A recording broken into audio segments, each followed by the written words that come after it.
supposed to be giving a catechism class. Father Burford didn't warn me. Johnny let me know yesterday afternoon, so I'm like, okay, you're gonna get whatever you get.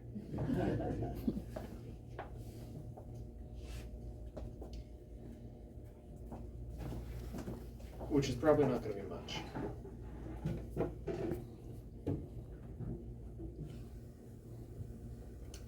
The first thing, I don't know if it's a question, but I do get asked this a lot.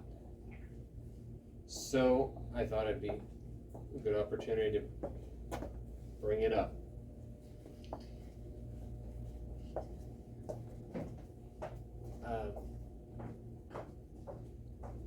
I'm going to forget his name now. Michael Matt. Remnant, or whatever it is. Often talks about the uniting the clans. Why can't we traditionalists all get together? It seems like we're all, on the same page. Well, obviously it hasn't happened yet, and there's going to be a reason why. And to get at that reason why, I will start by explaining what's the difference between the SSPX and the FSSP, Society of St. Pius X, Priestly Fraternity of St. Peter. In order to properly explain, now I think many of you may already know this well, we need to look back at what happened. What happened back in the 1970s, 1980s, which is before my memory. The gist, though, is with Archbishop Lefebvre founding the Society of St. Pius X, with the approval of the Bishop of Fribourg and the later approbation from Rome, it wasn't official approbation from Rome, but it was from the Roman offices that, hey, you're doing a good thing. It was, to form priests, running a seminary. That was the purpose of the Society of St. Pius X. For years, Archbishop Lefebvre and his priests would train seminarians, send them back to their diocese, where the diocesan bishop would ordain them, put them to work. I say years, a few. And when it became clear that these priests, these seminarians, this congregation, Society of St. Pius X, was only going to say the traditional Mass, they were staunch in their doctrine. One bishop, one diocese after another said, no, we won't help you out with ordinations. So Archbishop Lefebvre was doing the ordinations.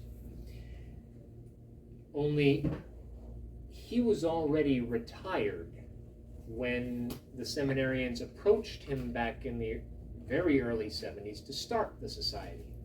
Come the 80s, he was decidedly feeling his age. By the mid-80s, he was starting to consider that he would not be on this earth much longer. And he wanted to continue the work that he was doing.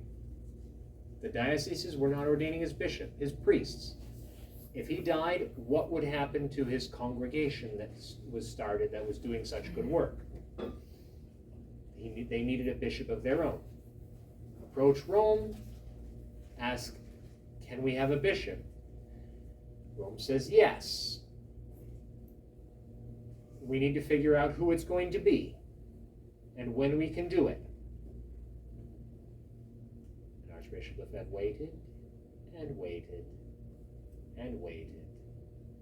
and waited. I simplify things, there's more to it and going on in the background, but that's the gist of it. Eventually, between all the shenanigans of the back and forth, when, not yet, and who's it going to be, and we need to make sure you, Society of St. Pius X, you're actually Orthodox, and you are, but still hold the brakes, and then Assisi came along, and the Pope behaved very much against the first commandment, quite simply, which was one of the last straws that decided the Archbishop that he's going to go through with the consecration of bishops on his own. Rome is still hemming and hawing and not really giving in, not giving him a date. They've said they'll authorize him to consecrate bishops, but they won't say who, they won't say when, and he's not getting any younger. So eventually, in the spring of, or early summer of 1988, he consecrates bishops. See, we need to know that, because unless he had done that, Rome was not giving them anything. Rome was not guaranteeing the ordination of his seminarians. Not guaranteeing it. They were promising it, but they were not putting it into action.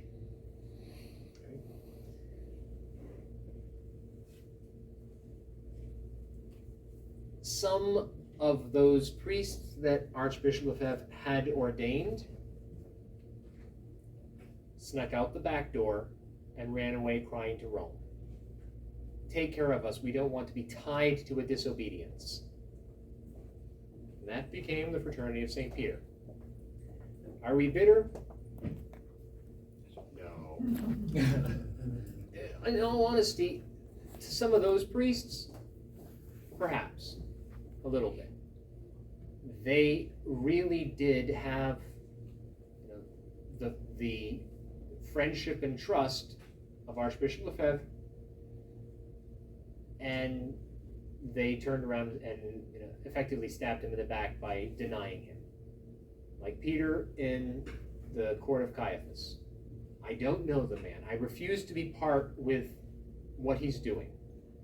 What he was doing was exactly what he had been doing in running the seminary, remaining faithful in providing traditional priests for the church. So that's the foundation that we need to understand. That's where it started. Fraternity of St. Peter versus Society of St. Pius X. What's the situation right now? The Fraternity of St. Peter only exist because they can't say there's any problem doctrinally with the Second Vatican Council. They cannot say or will not say that there is any problem doctrinally with the new Mass. And there are problems with both. It's not worth the effort of trying to sort out what all those problems are. It's enough to say that there are things in the Mass that are vague to the point where you can interpret it, you can mean the right thing, can allow something wrong, or it's just not stated to the point where it's like, well, what's going on? That's a doctrinal problem. The Second Vatican Council, very much the same thing with all the documents of the Council. On one sentence it says something very good, another sentence it says something that, what does it mean? It's not clear enough to say yes or no. But they have to say all is well, however you want to mean it, all is well. We've had opportunities to be put in the same situation of proper obedience to Rome. Every time they wanted us to sign a document saying, this is the Second Vatican Council as it stands, no problem. Sorry, we can't say that. Can't do that. So in the first part, we'd say the problem, the difference between the Fraternity of St. Peter, the Society of St. Pius X, is they don't stand up enough for the foundations of truth. We won't accept vague errors. The second point, they claim that they have everything that we do, but they have obedience and a proper organization with Rome. They only have what they have because of the Society of St. Pius X. I do not know, I'm sure there are some, but of all the places where I know the Fraternity of St. Peter is, I do not know of any where the society was not there first. I do know for a fact that in the Diocese of Portland, Maine, Catholics there have been asking for the fraternity to come into the diocese, asking for the bishop to give permission for the Fraternity of St. Peter to open a parish in the Diocese of Portland, Maine. We've got the church, we've got the rectory, we've got the money to support them. All on the parishioner's dime. Bishop would not allow it. Latin Masses only once a week, and it was at the time once a month in a really weird and remote place, and every Sunday at an awkward time in the side chapel of the cathedral. Bishop would not allow the Fraternity of St. Peter in. The Society of St. Pius X does not have a presence in Maine. Quite simply, anything that has been granted by the Pope to the Society of St. Pius, to the Fraternity of St. Peter, it's only granted as a consequence after we already had it. It's the situation is very much like the child who, the family, we're not going out trick-or-treating this year. And the 12-year-old stomps off to their room, throws on their costume, climbs out the window, and goes stomping off down the street, trick-or-treating. Mom turns to the other three and says, okay, put on your costumes, you can go out trick-or-treating too. Other three going out saying, see, we were allowed out trick-or-treating, you didn't have to go out the window. If I hadn't gone out the window, you still would not be trick-or-treating.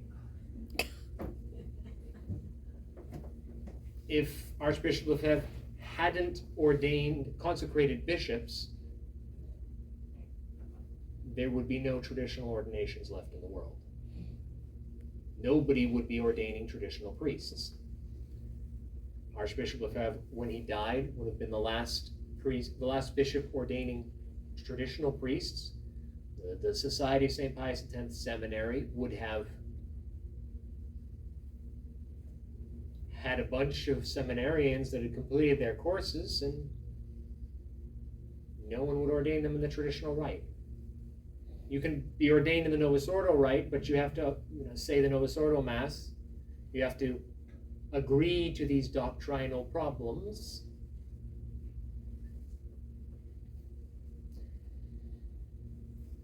So that's where the Fraternity of St. Peter and the Society of St. Pius X, that's where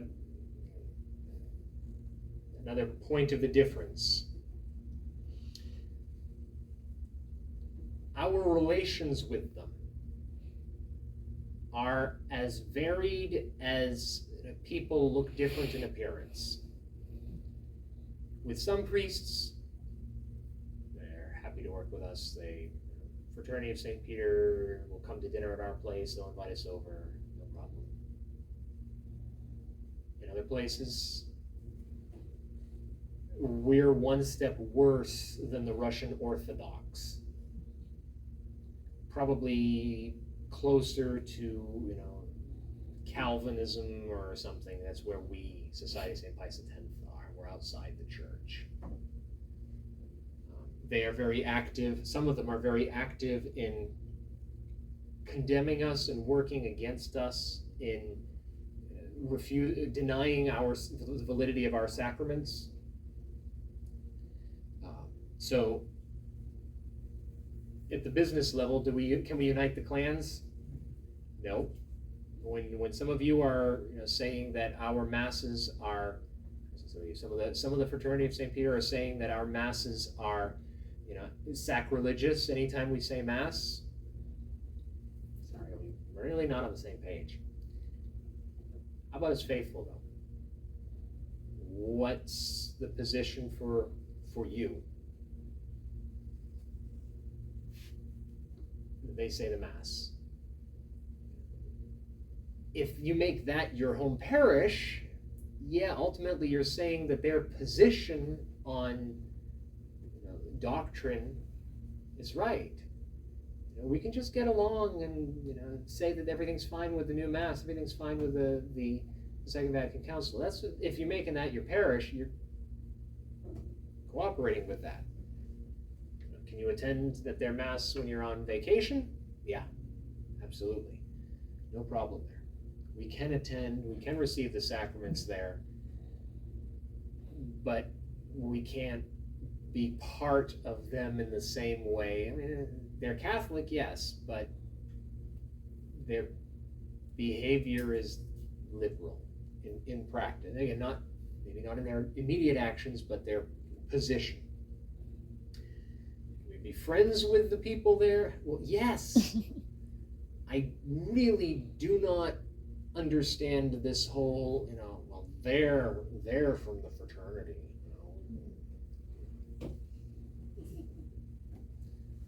No.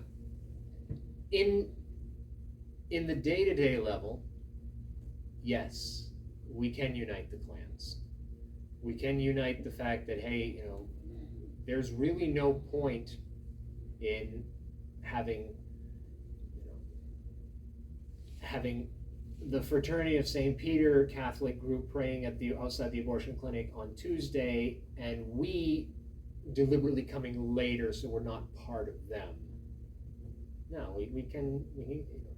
we have our day on Thursday, but we can go both days. We can cooperate with them in that way. Yeah, fine. As in the day-to-day practice, yes, we are all Catholics. A lot of the people that are going to the Fraternity of St. Peter simply don't have the depth to grasp the difference of doctrine. And it's maybe we can help give them an idea, but it's not up to us to instruct everyone that you need to know this. Which brings us to the next point that I thought about talking about. Well, was suggested to me. Our attitude, our approach to any other such situations. What's going on with in Rome with the diocese in Texas and here and there.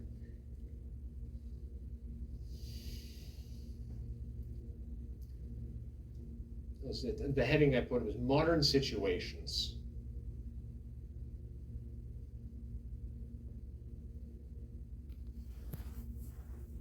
Most everything that we come across, that as a priest, most everything that anyone asks me about, well, what about that situation in Zimbabwe? What about this bishop? What about that priest? What about the situation? Did you hear what they're doing down there? And 98% of those sorts of questions, the questions revolve around problems that are problems only because we don't know what the Catechism is. so we can't solve it on our own. What about this fight over there? There is such a thing as the fifth commandment, thou shalt not kill. Sort of solves a bunch of things for that. What about this, this situation of immorality over there? Yeah. Back to the commandments. A lot of the, and I'm being sarcastic and exaggerating, but there are a lot of situations, problems, conundrums that would be much simpler if we were familiar enough with, and I say the Catechism. I'm not talking about Baltimore Catechism number 2, which is for 3rd grade. A lot of times that's the sort of thing we think of when we say, oh, the Catechism. We think of the question-answer book that is suitable for 3rd grade. Yeah, we're all grown-ups here. We could do better than that. When I'm teaching the Catechism for adult converts, I use my Catholic faith. It's this thick, this big. It's for 6th graders. I have to tell the adults that I'm instructing them with, this is for 6th graders. There are some things in here that are worded with the simplicity for a 6th grader. There is more information that you need on these points. I explain them when we get there. We can do better than that. There are, and I'm just going to throw this out there for you, there are 2 traditional enough in one case, I don't know for sure, but it's at least traditional enough. The other is absolute. 2 traditional high school religion courses cover 4 years for high school. They're readily available. Our Quest for Happiness, which is available through Our Lady of Victory Homeschool, and the Father John Lau, L-A-U-X series. I don't remember the name of the title for the whole series as a whole, but one of them's on apologetics, one of them's on the Mass and the Sacraments, and I don't remember what the other 2. It's what we use was what we were using 9 years ago when I was down in Australia. They were using in the school in Brisbane and in the school in Melbourne. That's available on Amazon. You can get them in ebooks. Not very expensive. It's a high school level study of the faith. When I say we need to know our catechism, that's what I'm talking about. High school level knowledge of the details, the ideas of our faith. What it means in practice with that depth of understanding. If we have that, many of these situations just become an obvious one. Who's right? Neither of them. Good grief. We start looking for, who's the right here, him or him. You're both wrong. It's not clear that they're both wrong until you've got a foundation in the faith. It's like, well, neither one is on the right side here. So a lot of situations, a lot of modern situations, if we knew our faith first, wouldn't be a problem. That's why when people come up to me and start asking for solutions to these whatever modern problem, modern situation, I say, not your business. Go study your catechism, because the fact that you're asking me about this tells me that you don't know your faith well enough. again, yeah, I'm oversimplifying, but there is a lot that if we knew our faith, if we knew our catechism, it's the second point here that I wanted to mention. What's our first duty?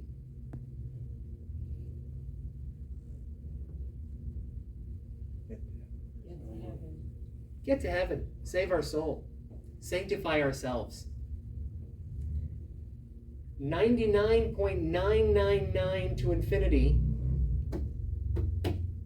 % of these problems have nothing to do with us saving our soul.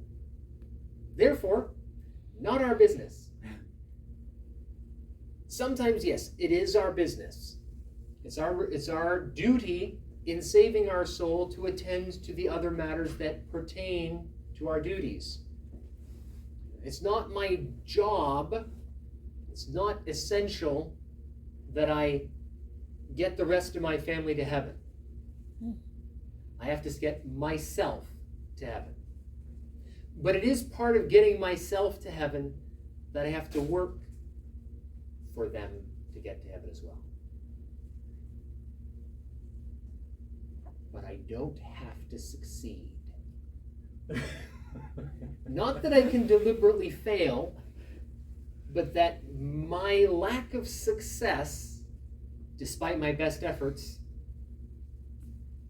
does not count against me. Important to remember. So our first duty is God, saving our souls. And therefore the rest, most of these things that are not part of our duties, they're distractions. Clever distractions because they present it as something virtuous and good. But it's distractions, not helpful. So which modern situation should I solve for you? I'm not. I'm not going to solve any. Instead, and I didn't look anything further, so I'm looking it up. We're trying to get there right now. I was thinking to talk a little bit, and I made no further notes. Did I have time to make further notes? A little bit about the sacraments. Some of the points, again, we already know. They're sort of basic second grade, First Communion, Catechism stuff. But it can be good to remind ourselves of these things too, while we are preparing to try to dig deeper.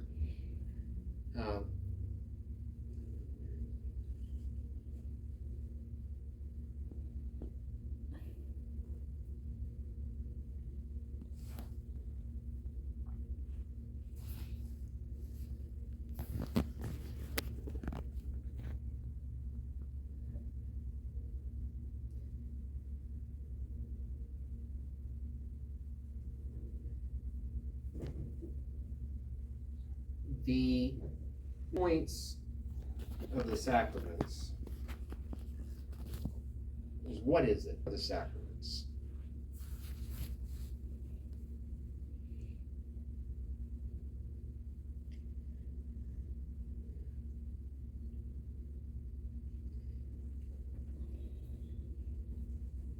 In our First Communion Catechism, or maybe it's the grade 5 Catechism, sacraments are outward visible signs instituted by God to give grace. They do what they signify. And we can go and talk about, it has to be an outward sign, demonstrate something exteriorly. There's no sacrament that's just given in thought. It has to be something done. There is an action involved. There is a meaning, that words that give that action meaning. And you have to intend to do the action. You have to intend to receive the action. The intention of the recipient, the intention of the minister. Oh, and you have to have someone that can do the action, a proper minister.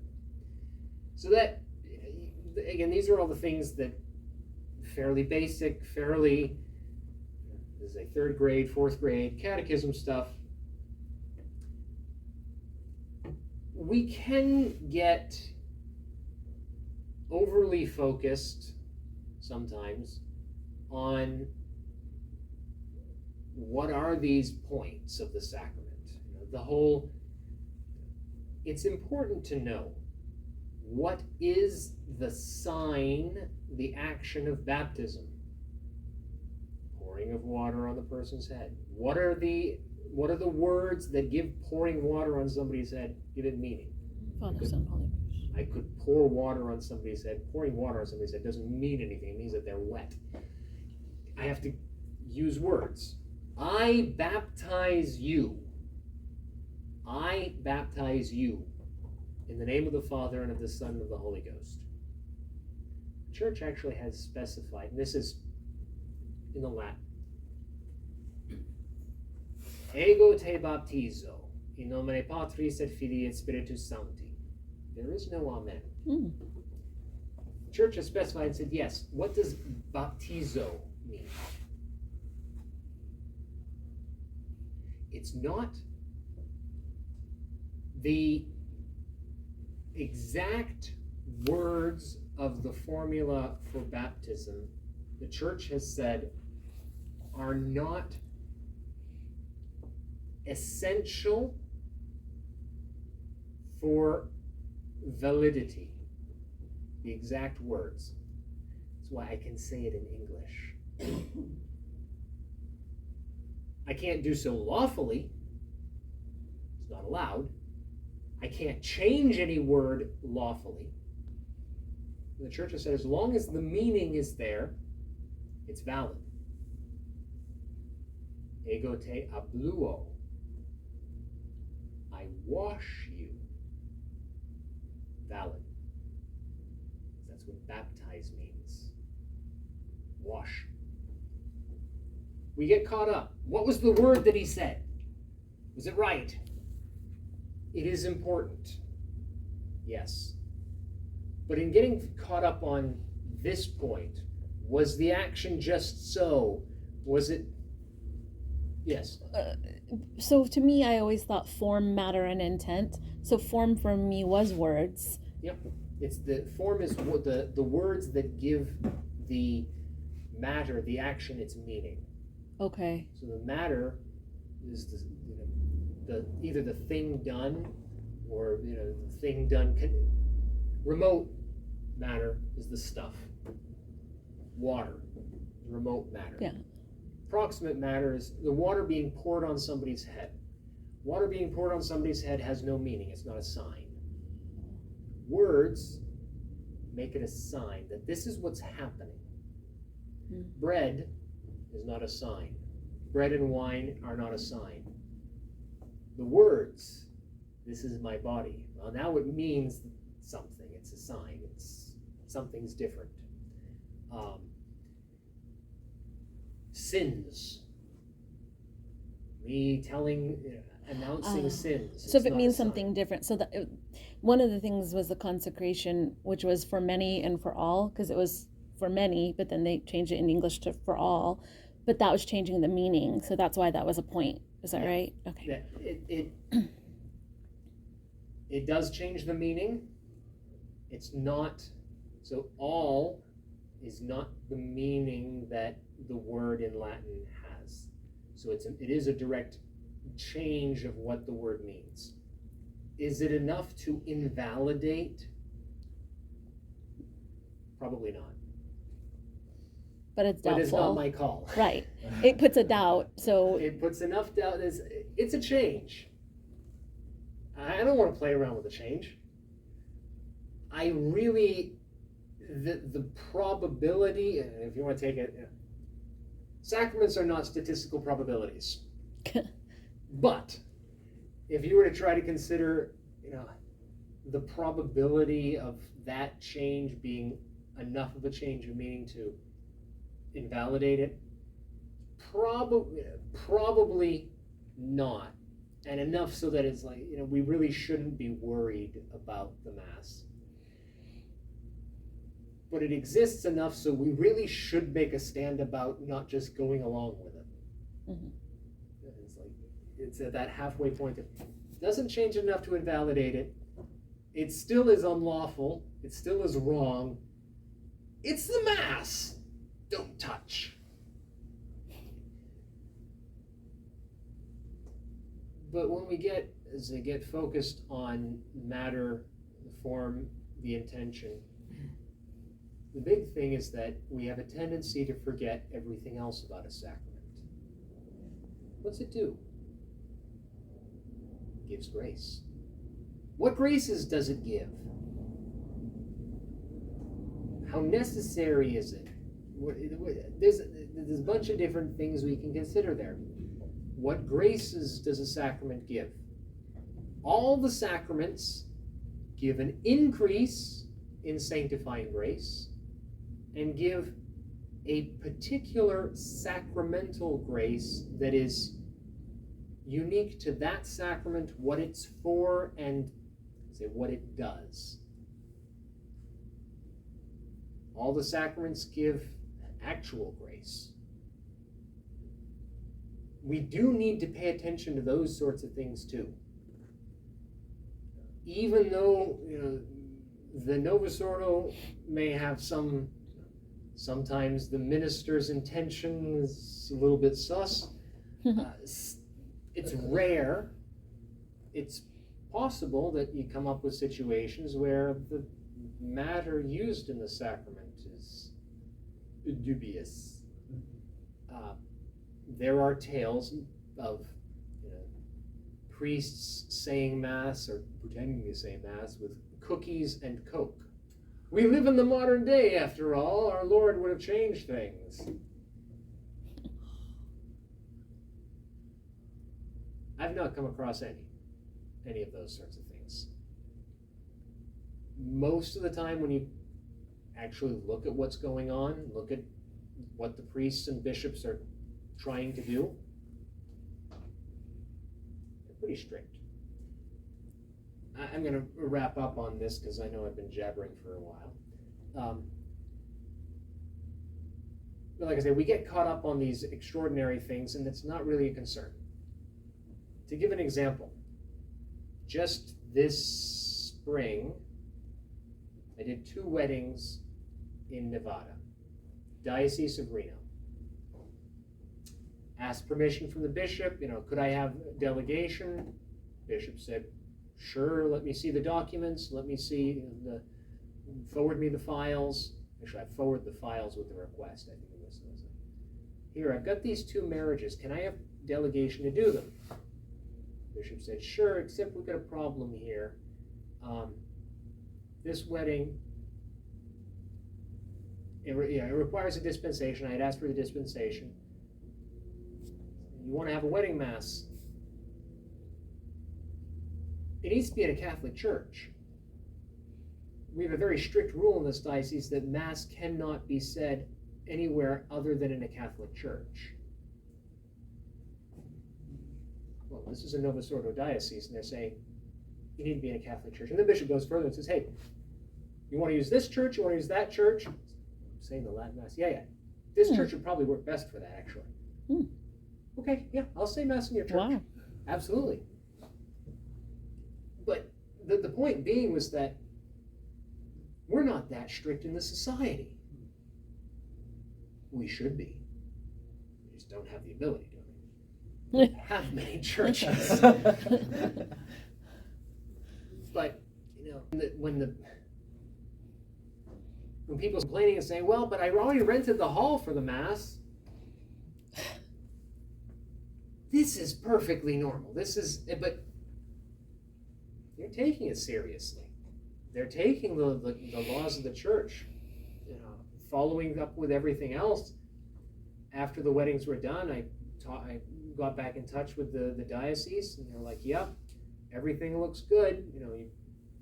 All the documentation is right. We've gotten the proper dispensation. The bishop has granted the proper dispensations, granted the proper delegations. And, I said, this is the first time that it was the first time I'd had to work with a diocese with a dispensation, or a wedding with a dispensation. And the office of the tribunal came back and said, yeah, this is the first time we've had to do a dispensation with the society too. So, we were checking to make sure we were going by the book, dotting our I's, crossing our T's too. So, looks good, so we're good. Why are we being so attentive to some of the practical sides of the sacraments that we miss out on the sacramental graces? Are the dispositions to best receive the sacraments and benefit from the graces? I don't know how many times I've had to remind people. They're, on the one hand, remind those that are coming to confession every other day with only venial sins, but they're panicking about their venial sins. Just go to communion with an act of contrition on your, that forgives venial sins. Say an act of contrition. That by itself forgives venial sins, as long as you're contrite. You got that on the one hand. Yes, I'm almost done. It's the Angelus. No. We can say the Angelus when I'm done. Our Lady won't mind waiting a few months. Reminding them that, okay, active, you don't need to be panicking and going to confession every so often, frequently for venial sins. On the other hand, you don't need to wait until you've got a mortal sin 3 months from now until you make your next confession. There's a sacramental grace that you do benefit from receiving every couple of 3 weeks. It's helpful. It's medicinal. Helps to combat even those venial sins. Yeah, you may not have the urgent need to get to confession, so you don't need to be banging on the priest's door at 1 in the morning and say, Father, I just had a venial sin. I need to go to confession right away. Yes, we have had that. So, yeah. But you do need to benefit from the graces. So, with that sort of taste, but not a heck of a lot, let's look back at our catechism. High school catechism, not the 3rd grade catechism. And we'll say the Angelus now, which means we'll